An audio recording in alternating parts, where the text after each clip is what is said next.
உண்மையிலே நான் பொண்ணு பார்க்க வந்திருந்தேன். உங்க மௌனத்துல கவிதை இருக்கு, புன்னகையில ஓவியம் இருக்கு, அமைதியில பாட்டு இருக்கு. அதுதான் உங்களுக்கு அழகே. I love you.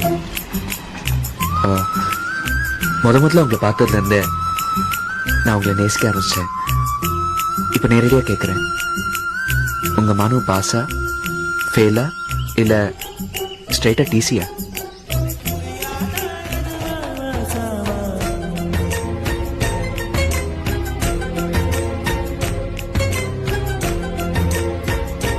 நான் வரமாட்டேன்னு நினைச்சிட்டேன்.